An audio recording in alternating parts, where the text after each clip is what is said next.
You know, there is this thing, ego. That's right. Ego says, I can't. Yes. I can't sit Yes. with these people that are junior than myself. Precisely. I can't do this because I'm way ahead of that. Yes. That's the ego. That's and the ego. And the book that I shared with you, there is a topic about dealing with our ego. That's right. And the meaning of ego. And the ego means edging God out of your heart. That's why I mentioned about self-dependency and self-reliance. Yes. In other words, you put God outside the question. Yes. And when you put God outside the question, you are left alone. And when you are left alone, you can imagine the consequences. And man, I'm telling you, we have got so many egomaniacs. I think you've described it well. Egomaniacs, that is how that is what it really meant into our last conference about the philosophy of the tower. Managing your pride, putting out the garment of pride, garment of position, garment of tower, and to serve other people. That's right. That's what we dealt with.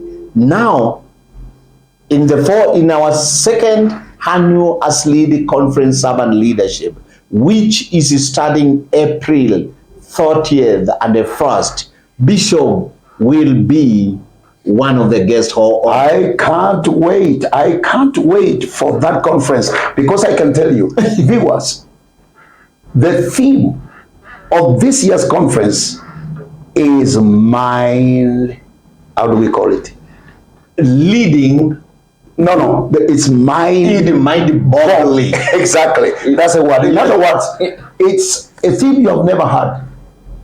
Even if you went to class, it is leading by cathedral mindset. Cathedral. Can you mindset? Because I've just we were discussing about it. I don't even know whether others have heard of that. Leading with a cathedral mindset. Come to think about it. Now, I know you want me to unpack that. Yes. I won't unpack all, because I want the viewers to come to the conference and hear for themselves. Yes. But as an advertiser, yes, those who designed the cathedrals that we know of, yes, we know quite a number of cathedrals, especially the ones St. that were designed in medieval years. Exactly.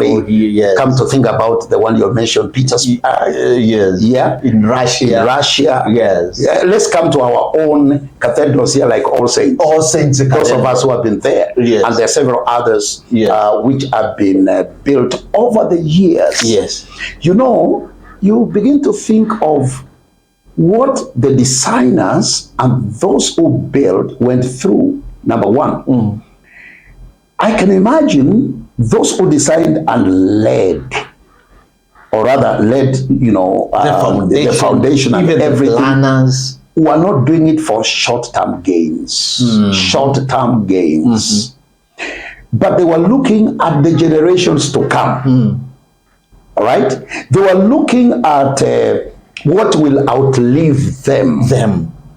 And they were investing in the generations after them.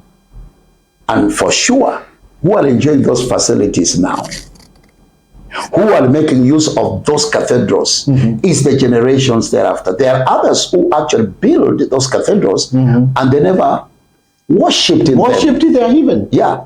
So even, do you know what when I was reading, when this theme came to my mind, leading with the cathedral mindset, and I went to research, because you know me, I like research before I bring in a topic that I'm going to share. I found it was amazing. Some people died on the planning table. Wow. While planning and designing. While designing. Because it was not a 1 year planning. No. It was 100 years plus even. It was 100 years of planning. And some of them, they died on the planning table. Others, they died immediately they laid the foundation. You know, I'm thinking of this, Dr. Mulinge. I'm thinking of this. Come to think about those of us that God has graced to begin ministries, or who have begun ministries or founded ministries and church organizations, this itself challenges us in that we begin ministries and organizations for short-term gains. Short-term gains. And yet, the Bible is very clear in Proverbs chapter 13 and verse 22. The Bible says a good man leaves an inheritance to his children's children. Talk about the cathedral mindset of investing for the generations to come. The Bible refers them as good men. You know, the thing is this, the cathedral mindset helps a leader to know it's not about me. It's about others. It is about others.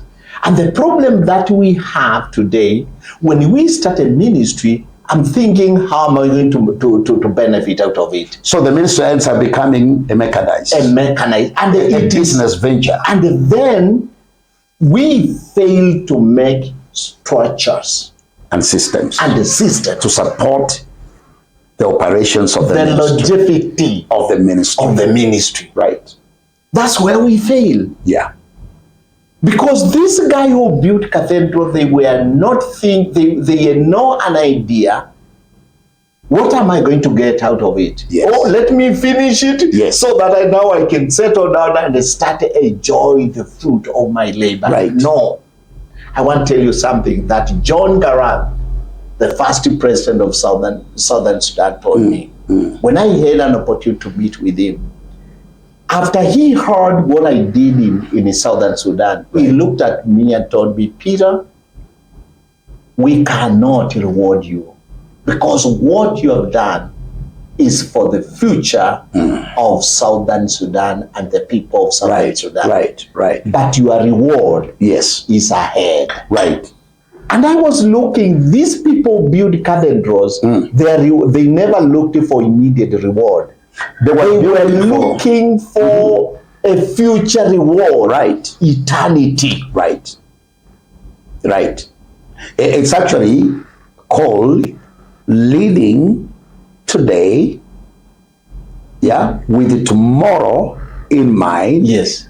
And for eternity. Yes. Leading today with tomorrow in mind that lasts for eternity. That is the cathedral mindset. So Bishop Dr. Kepha Omae, what would you want to tell that person who is hearing us discuss about it? What would you tell him they are expecting? What are they expecting? Yes. Especially from you, because you will be one of the guests of... Precisely.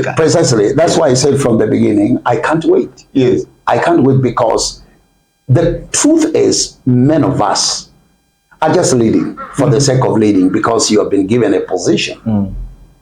And the position comes with some entitlements. But we are forgetting that there is what we call the legacy building.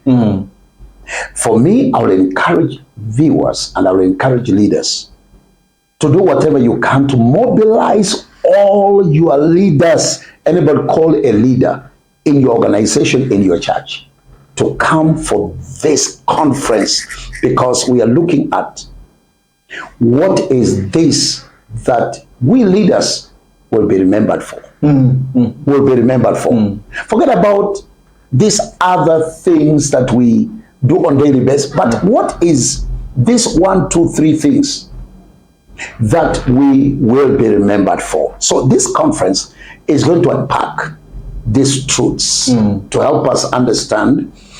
I'm not surviving, I'm not living, or I'm not here to survive. No. I am here for purpose, and the purpose is to do whatever I can to impact lives so that when my time is up, I'll be remembered for what I labored for sacrificially, without thinking really about myself, but thinking about the generations to come.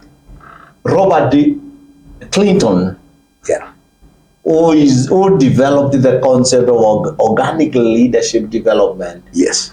He always tells the leader what he is your one ultimate contribution in the ministry. Right. Because that one ultimate contribution is the one that will be remembered for. And the people will say, because of this, I remember this leader. So I think the cathedral mindset answers the question, what will I be remembered for? That means every leader must have a vision beyond his or her lifetime. Yes. A vision beyond our lifetime. That is very key. And this is why, Dr. Mulinge, I will tell you, I get so concerned. Because we have ministries, organizations that were begun by founders. And unfortunately, because of the lack of the cathedral mindset, those visions will go with them. When they exit out of the stage of life from this side of eternity, they will go with the vision. That's an unfortunate thing. Yes. And that's why we are making it clear. It's a clarion call that it's time we began to work on visions that are beyond our lifetime. And this calls for patience, endurance, like those who build cathedrals. Endured, they were so patient, and they made sure they invested not for themselves, but they invested for the generations to come. In other words, we are now moving away from the kind of leadership that we have to the purpose-driven leadership of having a cathedral mindset. I have so much that I will share during the conference. Come on, viewer. You've just gotten an appetizer. And I'm telling you, my bishop, the patron of ASLEAD Institute, he saw a party. He was telling me that, when is this day arriving? Because he want to come and give out. Because it's like this topic has provoked him. That's right. It has helped him to see there is something that needed to be done in the church, in the families, in the secular government. And this conference is not only for Christians, it's open for all leaders in the secular, politicians, because we have heard even politicians, doctors, CEOs, lawyers who have graduated from our trainings. So this is open for all, and so that you can know how you can go out there and start building your cathedral. Let me tell you, you might have started building your cathedral. You'll be helped to lay the right structure. Remember, April 30th and the 1st May, where at LCC, Liberty Christian Center, a ministry of Redeemed Gospel Church, South B, behind Quick Mart Supermarket. See you there, and then go down to our website, click there, register, and be the early bird. See you there. Bless you. Thank you.